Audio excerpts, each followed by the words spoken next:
Open your pantry, or look at the side of your dinner plate. The potato is probably the most normal, predictable food you have. It's cheap, it's reliable, and it's everywhere. But for thousands of years, this lumpy root was a high-tech survival tool. A biological battery engineered to build the largest empire in the Western Hemisphere. Today, we're uncovering the hidden history of the potato.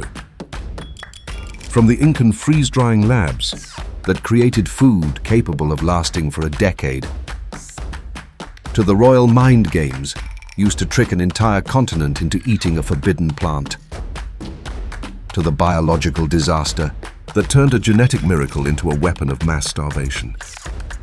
This isn't a story about a vegetable, it's about the underground technology that built the modern world.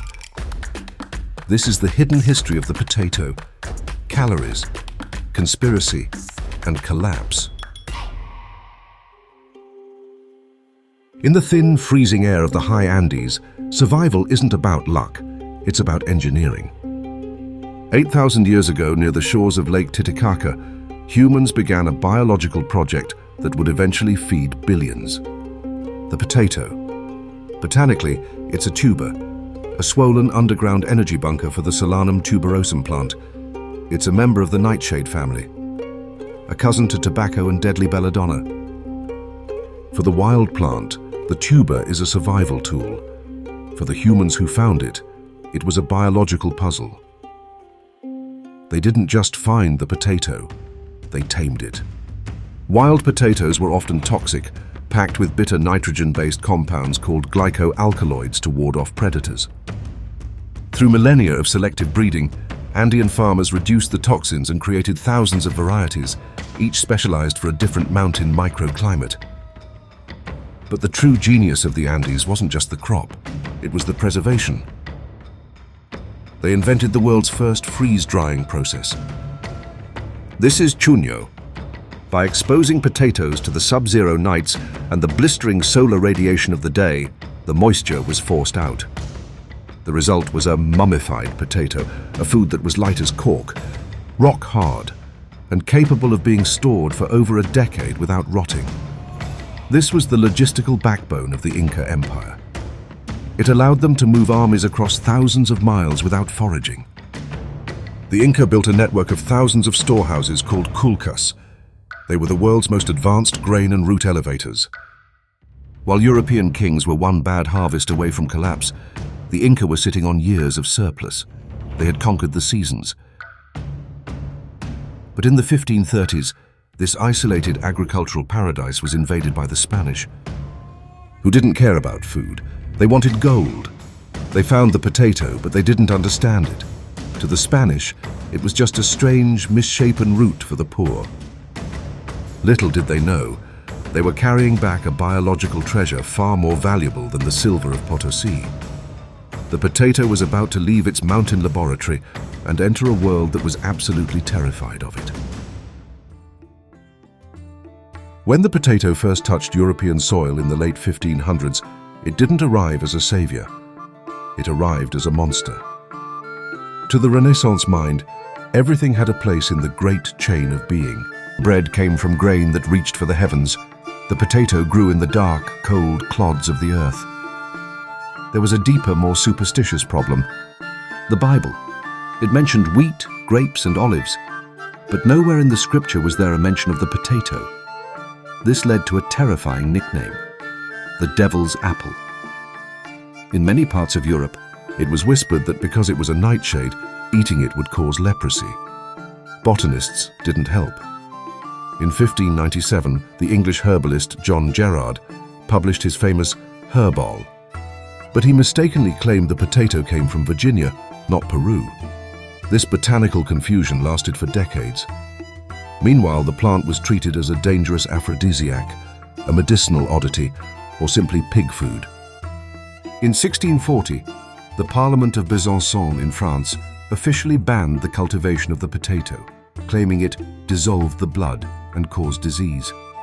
But while the law banned it and the church feared it, a darker force was about to make the potato the most important plant in Europe: war. During the 30 Years' War, Armies would burn grain fields to starve their enemies, but you can't burn what's hidden underground. The potato had survived the fire, but it still had a branding problem. To change the world, it needed more than just a place to hide, it needed a royal conspiracy. By the mid-1700s, Europe was trapped in a cycle of grain failure and famine. The Enlightenment kings knew they needed the potato, but their people still saw it as poison. In Prussia, King Frederick the Great, the Old Fritz, decided to stop pleading and start playing mind games. He planted a royal field of potatoes and ordered his most elite soldiers to guard it day and night. But he gave them a secret instruction: don't guard it too well. It was the ultimate use of the scarcity principle. If the king was protecting it with muskets, the peasants reasoned, it must be more valuable than gold. Across the border in France, a pharmacist named Antoine-Augustin Parmentier was planning an even more elaborate theatrical production. Parmentier had been a prisoner of war in Prussia, where he survived on nothing but potatoes. He returned to France to find his countrymen still convinced the plant caused leprosy. To break the stigma, he hosted extravagant all-potato banquets for the Parisian elite, inviting guests like Thomas Jefferson and Benjamin Franklin. He even convinced Queen Marie Antoinette to wear potato flowers in her hair. Suddenly, the devil's apple was the height of Versailles fashion. This was state-led rebranding. By the end of the 18th century, the potato had moved from the dungeon to the palace, and finally, to the peasant's plot. The deception had worked. But as the fear died, the math took over. Europe was about to experience a calorie explosion that would rewrite the laws of biology. By 1800, the deception was over. The math had become undeniable. On a single acre of land, a farmer could grow enough wheat to feed a family, but that same acre could produce 3 times the calories in potatoes. Unlike grain, which required complex milling and baking, the potato was ready-made. You just dug it up and boiled it. For the first time in history, the nutritional floor for the poor had been raised. This was the potato boom. Between 1750 and 1850, the population of Europe nearly doubled. In Ireland, it tripled. The tuber was effectively a biological battery for a continent on the move. Historians call this the Great Escaping of the Malthusian Trap, the point at which food supply limits population growth.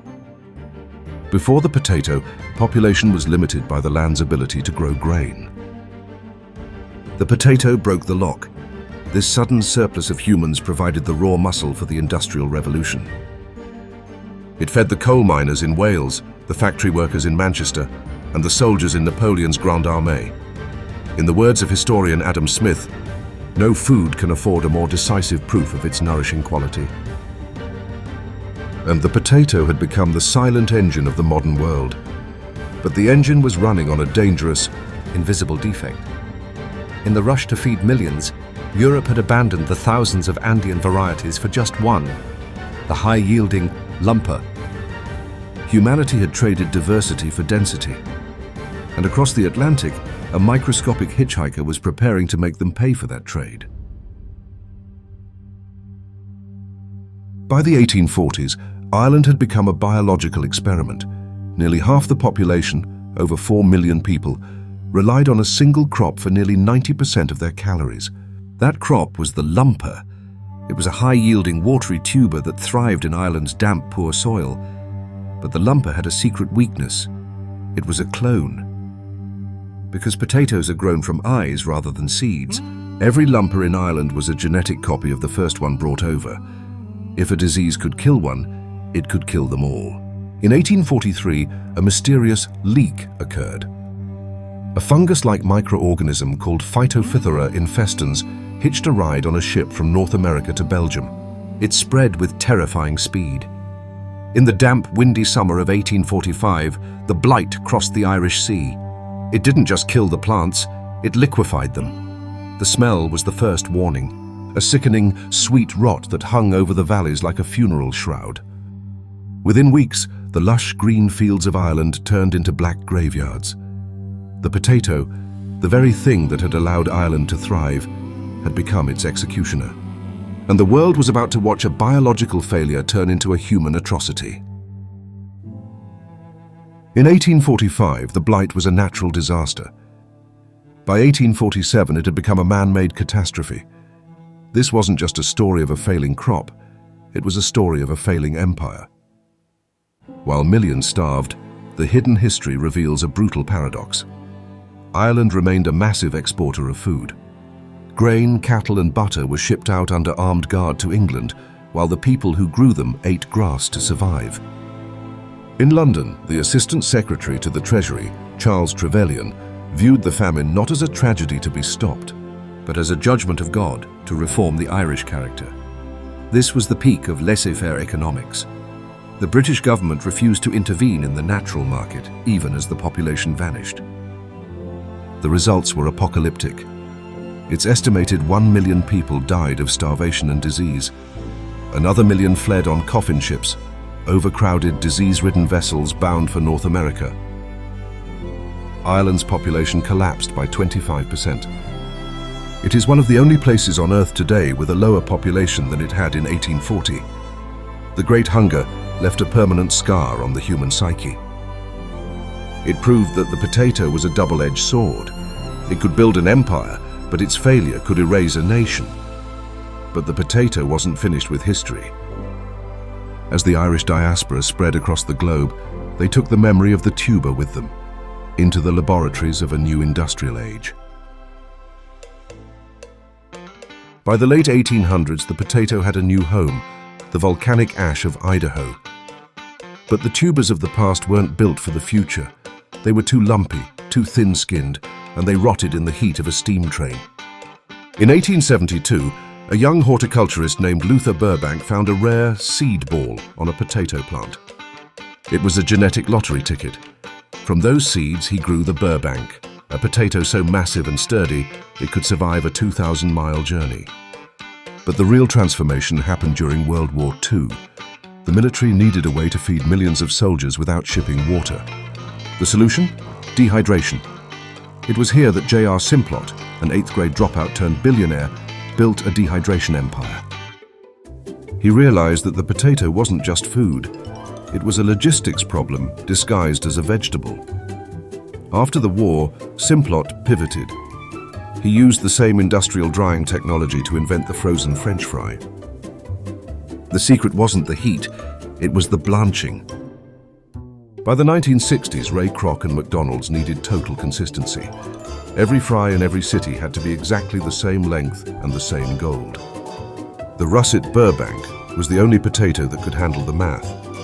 We have built a global food infrastructure of one single plant. We have optimized it for the deep fryer. We have built a global food empire on a genetic tightrope. One mutation, one new blight, and the industrial Spud could collapse. To prevent a global repeat of 1845, we are now looking backward to a frozen fortress in the mountains where the potato's original wild bloodline is kept under lock and key. In the suburbs of Lima, Peru, sits a building that is effectively an insurance policy for the human race, the International Potato Center. Inside, the air is kept at a constant 120 degrees Celsius. Here, over 4,500 varieties of potatoes are stored in suspended animation, a library of frozen DNA. This is the antithesis of the lumper and the russet. While the world eats one potato, this vault holds the freaks, the survivors, and the specialists. Potatoes that can grow in salt, resist frost, or thrive in a desert. But the vault is only half of the story. High in the mountains, the Potato Park of Pisac is a living laboratory where indigenous farmers still grow these varieties in the same soil their ancestors did 8,000 years ago. As our climate warms and pests evolve, scientists are bioprospecting in these fields, looking for the gene that can save the industrial crop from the next great blight. The potato is even being prepared for its next frontier, Mars. NASA has tested Andean varieties in Mars-like soils, proving that the tuber that built the Inca and fed the industrial world might be the one that keeps us alive on another planet.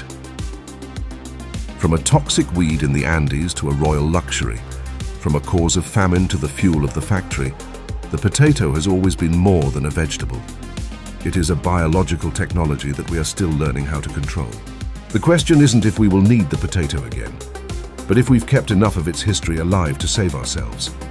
If you've enjoyed this episode, subscribe to the Hidden History channel for more incredible stories of everyday objects.